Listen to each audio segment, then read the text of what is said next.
Hello, guys and gals, and welcome to another episode of Skills and Abilities. Today we're going to be looking at the rather weird ability known as Dragon Tail. Dragon Tail is one of the finishing moves in the Assassin martial arts tree, and it is a kick, technically. It also is an explosion, which is kind of nice. It has a radial effect of about 4 yards, so it does hit a lot of targets at one time with that one kick. And it does fire damage, which is not as nice, because fire damage tends to be one of those ones that most monsters are immune to. However, it also has some quirks and some rather weird effects. It is a kick, so it applies much the same effects as Dragon Talon. It will apply things like Crushing Blow and Open Wounds, but it does not apply things like minimum damage, maximum damage, like damage to demons, damage to undead. I believe there are also, let's see, it doesn't apply Claw Mastery, it doesn't apply Critical Strike or Deadly Strike, Grief does not work with kicks, and so forth and so on. It's a standard kick ability. There's also some other issues with the way that the fire damage calculates. So you notice how it just says plus 570% fire damage. What it's doing is it's actually applying it as physical damage first, and then it applies it as fire damage after it applies it as physical, which is stupid. Because then what it does is say if you go up to a monster that's immune to physical, and you dish out, I don't know, say 1,000 damage or whatever, it's going to mark that 1,000 damage as 0, because your physical damage is now 0, and then it's going to add 570% fire damage to 0, which is going to be still 0. And I don't know why they decided to do it this way, because it makes the ability have 2 immunities, literally physical and fire damage at the same time. And to show this, I go to Arcane Sanctuary, and you can see we have a bunch of physical immune ghosts. This is a fire damage ability, so it should technically be able to damage them. However, what you're going to notice is that it does not damage them pretty much at all. The explosive effect of the ability does not damage physically immune monsters, because the monsters are immune to physical, despite the fact that it's dishing out fire damage, not physical damage. This means that you end up with a really silly fire damage ability, which just doesn't dish out the damage that it's supposed to. If one thing they need to do is they really need to fix this ability so that it applies its damage correctly. As you can see, it also knocks back the targets. This is an interesting thing that occurs with Dragon Tail, is that it actually causes the monsters to recoil. And as you can clearly see, when they recoil, they go through a faster hit recovery animation.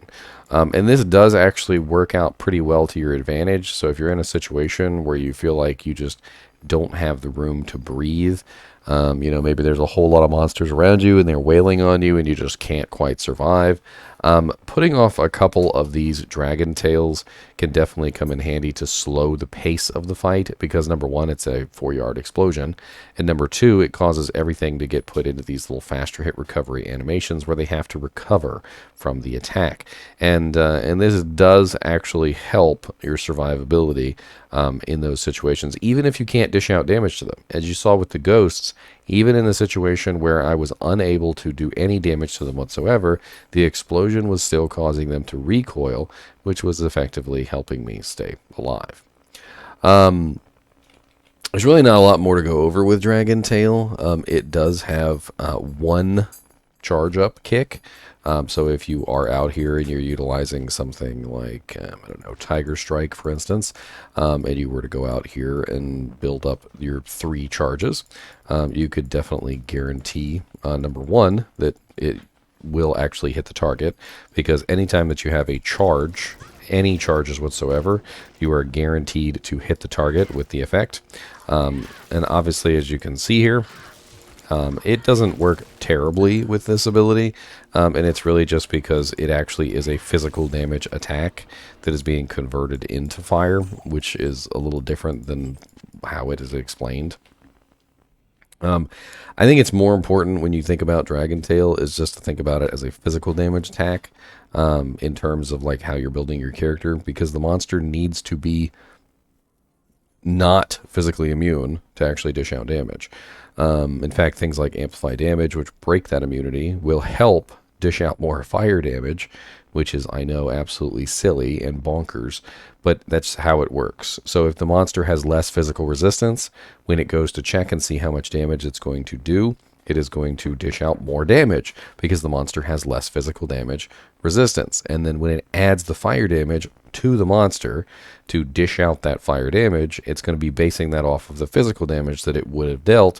And so it ends up with a pretty decent amount of fire damage at that point. All in all, it is very much similar to Fireball on the Sorceress. If you've never used Fireball on the Sorceress, Fireball applies this explosion, and in this explosion radius, everything is forced into this faster hit recovery. So during the time period when you are firing off this explosion, everything is slightly knocked back and faster hit recovery locked into that little effect. And as you can see, it definitely comes in handy as a crowd control ability. Just simply from the standpoint of any of the monsters nearby who are stuck in this crowd control ability, literally can't do anything. Even this monster right here, who is immune to fire, as you can see, I'm still steadily killing him with the physical damage aspect of Dragon Tail. I feel like this one in particular is a very confusing one, and a lot of people will use it because they think it's a fire damage ability, and it honestly really kind of isn't, and that's unfortunate. Because it does have an explosion with it, it is kind of nice to pair up with other abilities that have explosions. So like, for instance, if you were paired up with Fists of Fire, you can actually get a very interesting, like a double explosion going on. So first off, you would have to obviously build your charges. And then when you kick, you get this nice little double explosion, essentially, right? And you can do this with just about any of the abilities. Doesn't really matter which ones you do. You could, for instance, do the ice ability, and you can double up the crowd control effect so that you're getting a multiple crowd control at the same time. You know, the explosion plus the chilling effects, so that essentially everything is very nicely dealt with. And as you can see, the immune to fire monsters don't actually not die. Like this Oozehorn right here, who is obviously immune to fire, I am still actually able to dish out damage to him with the kicks. It really just matters if he's immune to physical, which is part of the whole conversion process and the way that the ability does most of its damage. In fact, if I build up some Tiger Strikes, I can pretty much just annihilate him. All in all, I think that Dragon Tail is one of the lesser abilities on the finisher tree. It doesn't have the same spammability or multiple kicks that can be taken advantage of, like, for instance, Dragon Talon, which can go up to 8 kicks in a single attack. It doesn't have the same double hit ability as Dragon Claw, which allows you, obviously, to take advantage of both of your claws. And it doesn't have the amazing teleport ability that Dragonflight does. It's really just kind of like the AoE single target ability. And unfortunately, due to that whole fire damage, physical damage, like miscalculation thing, it really doesn't work as effectively as it probably otherwise should.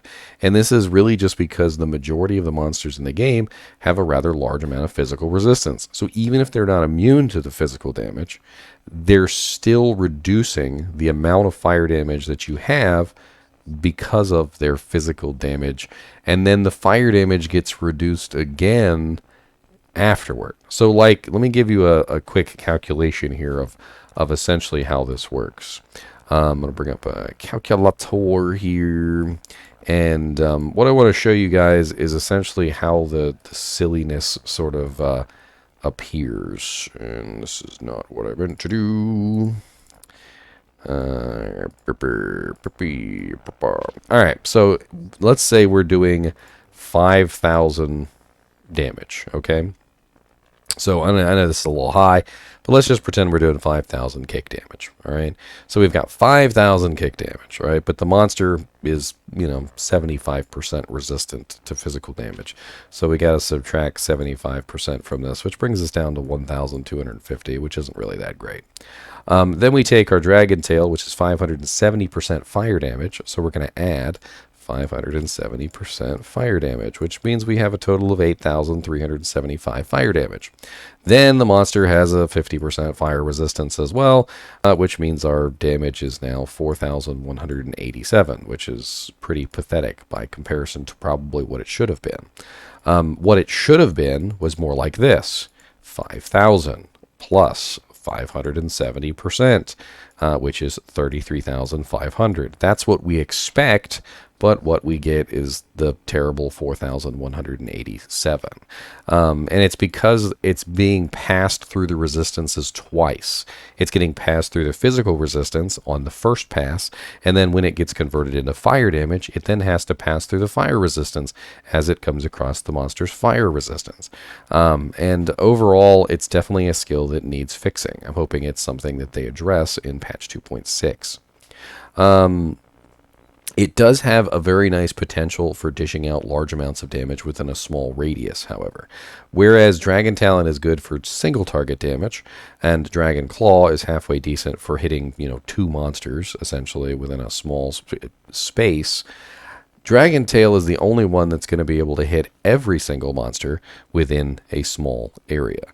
And if paired up properly with something like Fists of Fire, Claws of Thunder, Blades of Ice, or Phoenix Strike, can actually hit a rather large group of monsters relatively quickly. I still, however, think that if you're building these charge-up skills, you're probably still better off using Dragon Talon or Dragon Claw. And even then, if you don't want to use these two and you just want to teleport around the map, Dragon Flight is also pretty darn good too. Anyway, as always, I do appreciate you guys and gals watching my videos, even when we're kicking monsters with dragon tails. And as always, keep watching.